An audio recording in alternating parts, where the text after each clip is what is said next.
Selamat datang di video mengenai kumis. Kumis yang Anda akan lihat di video ini biasa dikenal di Indonesia dengan sebutan kumis Pak Raden atau Wak Doyo. Tetapi saya lebih suka menyebutnya dengan sebutan yang dikenal secara internasional, yaitu kumis handlebar. Dalam video ini saya akan menunjukkan cara membentuk kumis tersebut. Sebelumnya ada beberapa hal yang perlu disiapkan terlebih dahulu.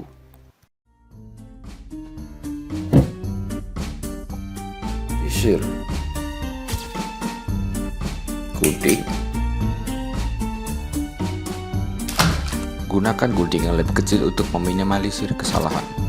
Pomade atau produk rambut apapun yang Anda gunakan, atau nasi sebagai bahan alternatif.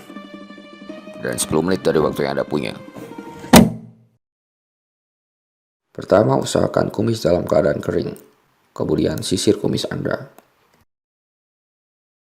Ambil produk secukupnya dan gunakan pada kumis. Usahakan dilakukan secara pelan-pelan, karena kalau tidak kumis dapat terjabut, yang mana kita tidak ingin hal tersebut terjadi.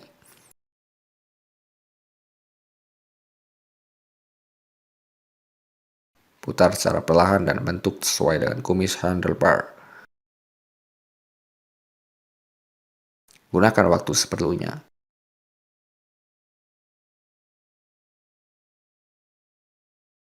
Dengan waktu yang cukup dan putaran yang tepat, kumis dapat bertahan sepanjang hari.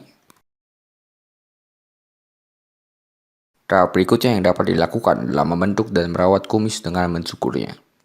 Tujuannya adalah agar kumis tetap rapi.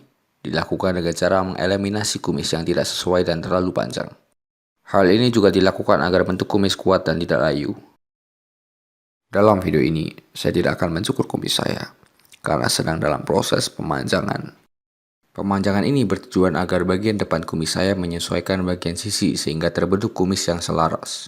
Bagi Anda yang baru memanjangkan kumis, yang mana bagian sisinya tidak terlalu panjang, saya sarankan untuk tetap mencukur bagian depan agar tetap rapi dan selaras dengan sisi yang masih pendek.